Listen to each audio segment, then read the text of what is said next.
Well, hello, friends and followers.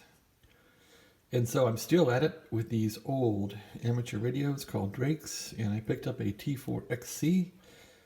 I couldn't resist it because the guy said on eBay it has no output, and I thought, oh my gosh, that's a challenge I have to get into. And this is a later model one, but you can't believe the weird things you find when you buy these radios off of eBay that are unknown. So I'm not sure where the gentleman gets these from, but probably from estate sales or people he knows. I don't know. But anyway, he didn't charge me a fortune for this one, and so I thought, well, it's worth a puzzle.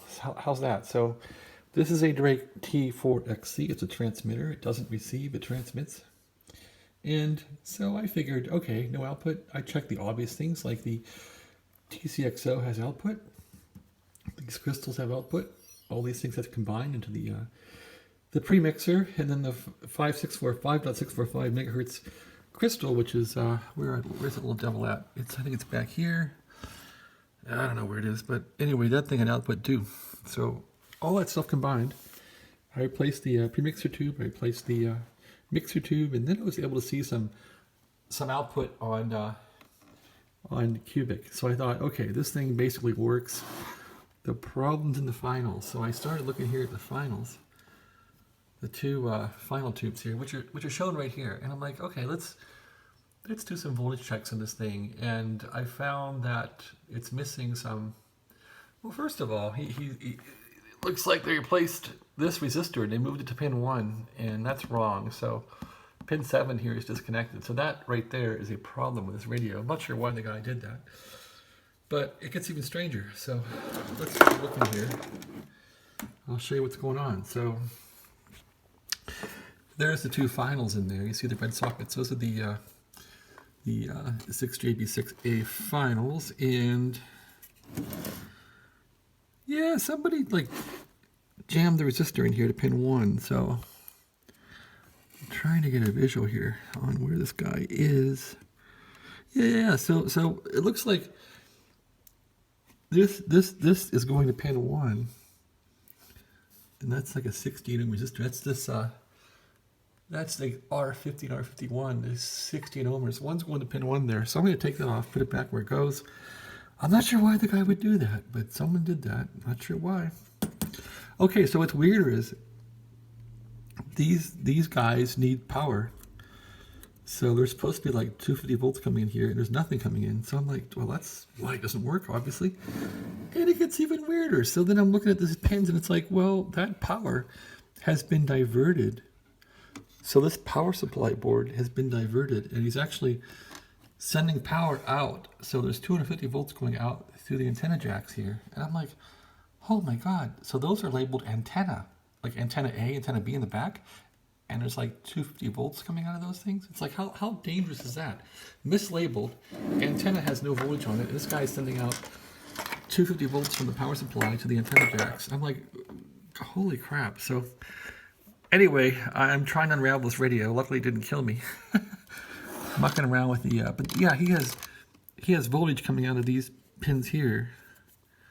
It looks like those were added by him too. They don't look like he did a good job putting them in, and it says antenna. Okay, so one of those was an antenna for the receiver, and then he put, I guess it had like a B jack in there. I don't see it. I don't think that's standard. I don't know yet. And then this weird jumper plug came with the radio.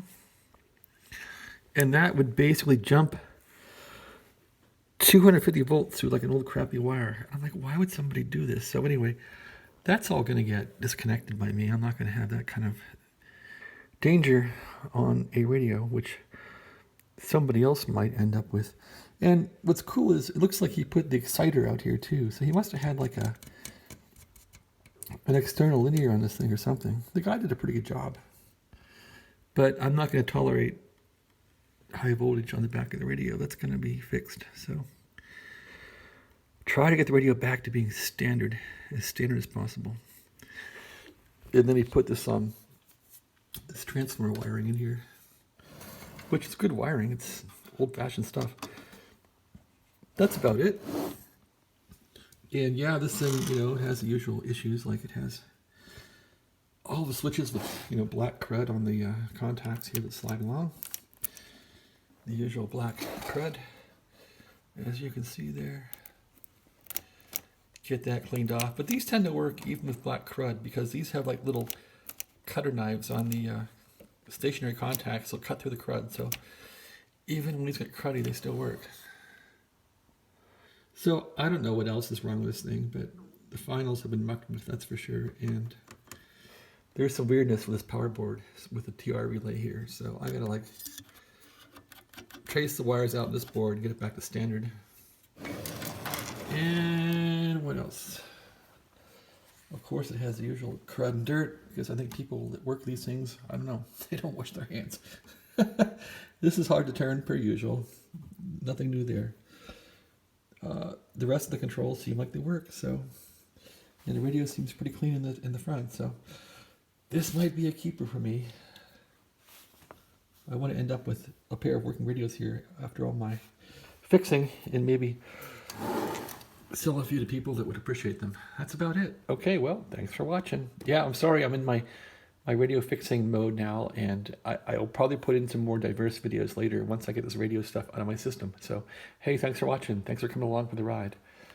And again, this is a Drake I always get this confused. A T4XC. I always say TX4C. It's a T4XC. Thanks for watching. Have a great day, and happy MLK Day.